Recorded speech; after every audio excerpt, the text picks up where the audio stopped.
Welcome you to my YouTube channel New Study Point by Lecturer Chetram. Please like, subscribe and share my channel.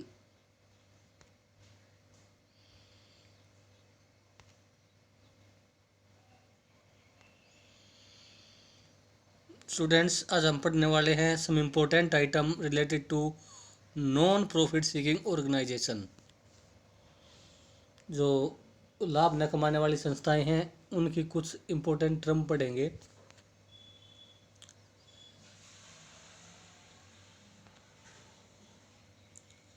These item divided into two part।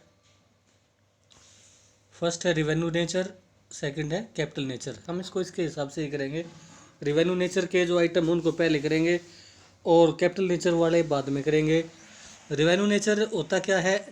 ऐसे item हैं या ऐसी आय या खर्चे होते हैं जिनको बिजनेस की रूटीन एक्टिविटी से अर्न किया जाता है।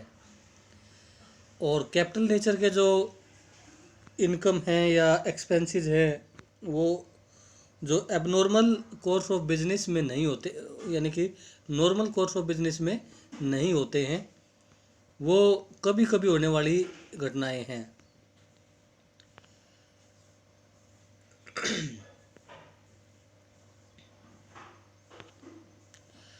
List of revenue nature item. List आप पढ़ रहे हैं, list of revenue nature item. तो फर्स्ट है सब्सक्रिप्शन। ये स्टूडेंट रेवेन्यू नेचर का होता है। रेवेन्यू नेचर आइटम के बारे में आपको बता दूं कि जितने भी रेवेन्यू नेचर के आइटम होते हैं वो जो फाइनेंशियल स्टेटमेंट हम जब बनाते हैं तो ये इनकम एंड एक्सपेंडिचर अकाउंट में आते हैं। ये सभी इनकम एंड एक्सपेंडिचर अकाउंट में आएंगे। पहला है सब्सक्रिप्शन, दूसरा है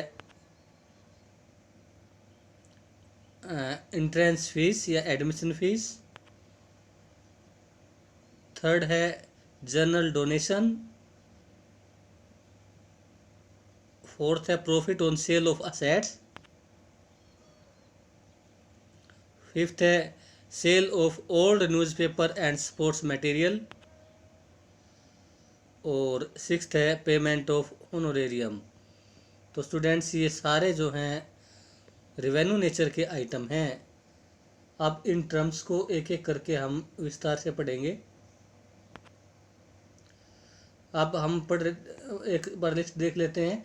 कैपिटल नेचर आइटम जो अभी हमने पढ़ा था रेवेन्यू नेचर, अब पढ़ रहे हैं list of capital nature item.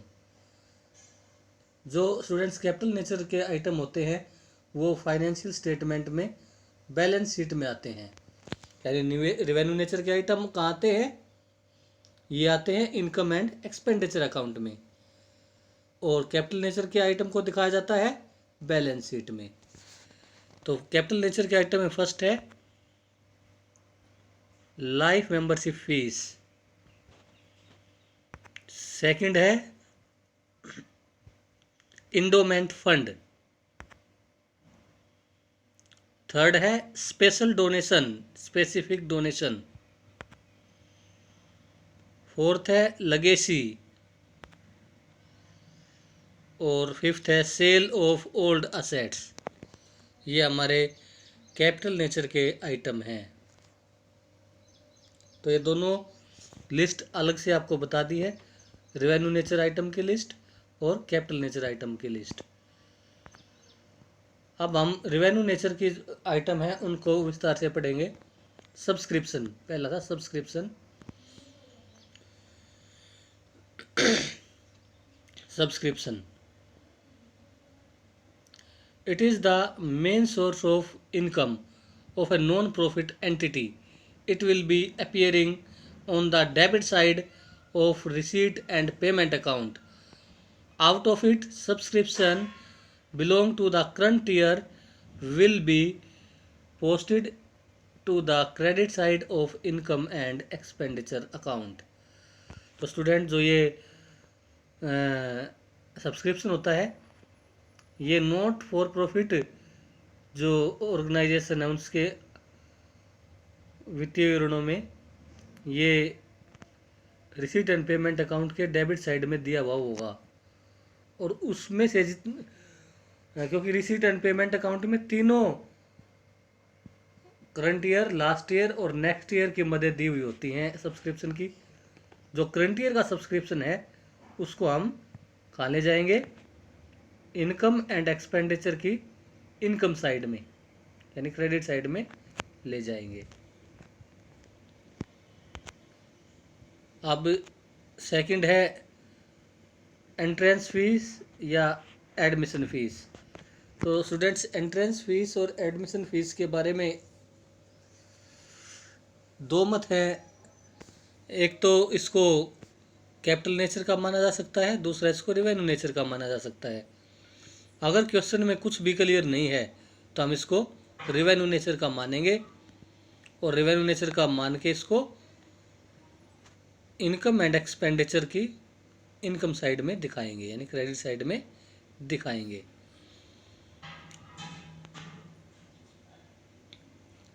It is received from the new member apart from the amount of annual subscription। जो भी नए मेंबर होते हैं उनसे ये एनुअल सब्सक्रिप्शन के अलावा प्राप्त होता है। In the absence of any specific instruction in the examination, entrance fees may be treated as revenue receipt and it will be shown on the credit side of income and expenditure account। General donation, general donation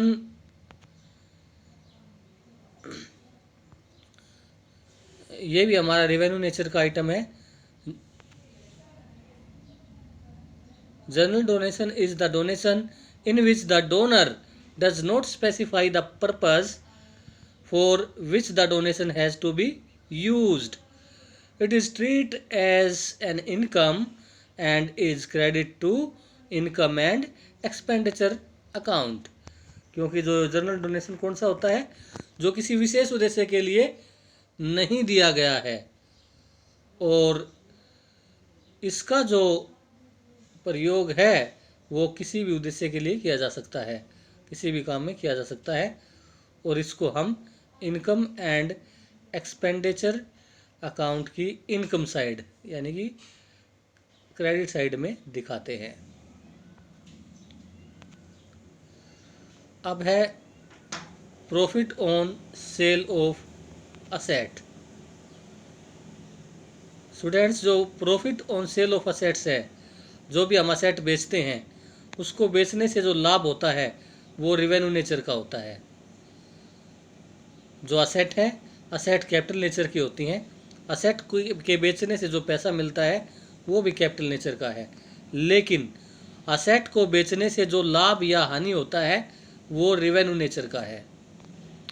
तो इस लाभ को हम income and expenditure की credit side में दिखाएंगे यानी income side में दिखाएंगे। प्रॉफिट और loss on the sale of old asset treat as revenue nature item. इन profit incurred on sale of old asset will be shown on the credit side of income and expenditure account. If loss incurred on the sale of old asset will be shown on the debit side of income and expenditure account. Next है sale of old newspaper and sports material. Student, it is routine income of entity. जो भी संस्था है उसकी ये routine की income होती है, क्योंकि न्यूज़पेपर और स्पोर्ट्स मटेरियल जो भी होते हैं पुराने वो बिकते रहते हैं, उनको बेचने से पैसा मिलता रहता है। तो ये रूटीन में पैसा मिलता है, इसलिए इसको रेवेन्यू नेचर का बोलते हैं। और रेवेन्यू नेचर का होने के कारण ये इनकम है फर्म की, इसको इनकम एंड एक्सपेंडिचर अकाउंट के क्रेडिट साइड में दिखाते हैं। It is routine income of the entity it appear on the debit side of receipt and payment account and is transferred to the credit side of income and expenditure account. Last है payment of honorarium. तो students ये भी हमारा income revenue nature की income है, यानी कि ये एक्सपेंसेस है। पेमेंट ऑफ होनोरेरियम ये जो संस्था के एम्प्लॉय नहीं है उनको पे किया गया पैसा है, और ये हमारे संस्थान के लिए एक्सपेंसेस है, इसलिए इसको इनकम एंड एक्सपेंडिचर अकाउंट में डेबिट किया जाता है। Payment of honorarium, the amount paid to persons who are not the employ of the institution is called honorarium. It is debit to the income and expenditure account. अब students आती है हमारे capital nature के जो item है उनकी बारी। Capital nature में हमारा पहला था जो लिस्ट हमने पढ़ी थी, उसमें था life membership fees.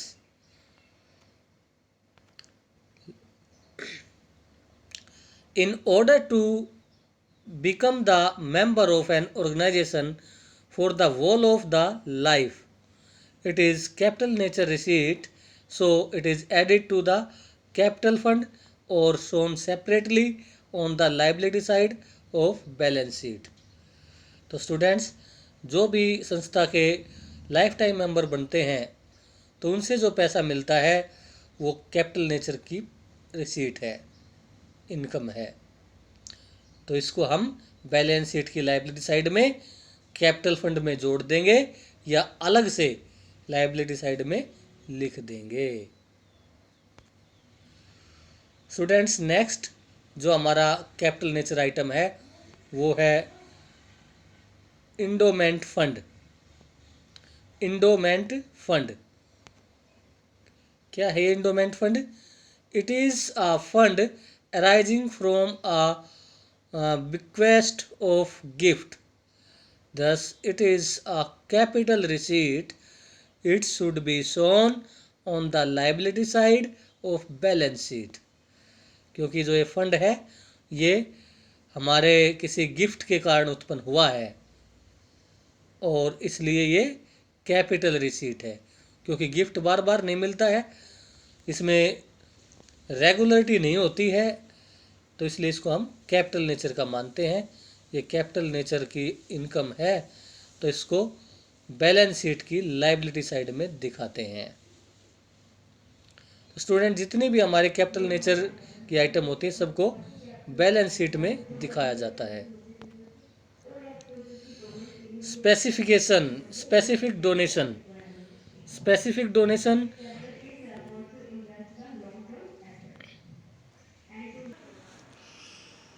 specific donation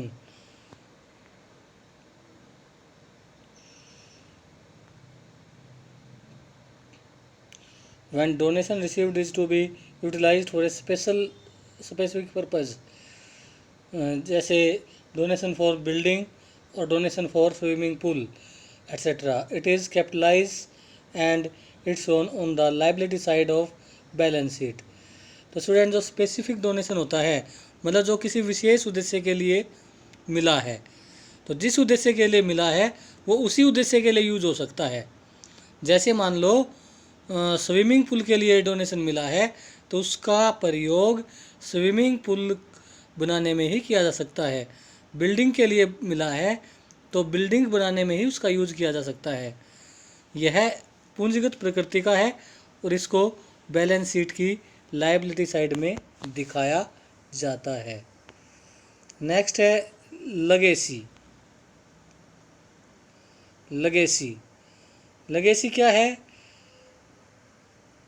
it is the amount which a non profit entity received as per will of a deceased person. It is treat as capital receipt and shown on the liability side। जो लाभ न कमाने वाली संस्था हैं उनको किसी मृत व्यक्ति की वसीयत से जो पैसा मिला है, विल मीन वसीयत, वसीयत से जो पैसा मिला है वो लेगेसी कहलाता है। और ये कैपिटल नेचर की रिसीट है, इसलिए इसको बैलेंस शीट की लायबिलिटी साइड में दिखाते हैं। नेक्स्ट है sale of assets. Sale of assets, it appear on the debit side of receipt and payment account. It is a capital receipt and deducted from related asset on the asset side of balance sheet. क्योंकि जो भी asset है, अगर वो asset अपने आप में ही पूंजीगत प्रकृति की है, अगर असेट को बेचते हैं तो वो कैपिटल रिसीट है और ये रिसीट एंड पेमेंट अकाउंट के डेबिट साइड में दी हुई होती है और इसको हम बैलेंस शीट में संबंधित असेट में से घटा देते हैं। जैसे मान लो सेल ऑफ प्लांट है और ये रिसीट एंड पेमेंट के डेबिट में मिलेगा सेल ऑफ प्लांट। जैसे मान लो ये हमारा रिसीट एंड पेमेंट है, रिसीट एंड पेमेंट, और यहाँ पर दे दिया sale of plant, sale of plant. तो इसको हम जो बैलेंस शीट है, बैलेंस शीट इसकी असेट साइड में जो हमारे पास प्लांट है, प्लांट में से लेस कर देंगे, प्लांट में से लेस कर देंगे और लेस करके यहाँ पर दिखा देंगे। तो ये जो भी असेट बेची जाती है उसको बैलेंस शीट के असेट साइड में संबंधित असेट में से घटा देते हैं।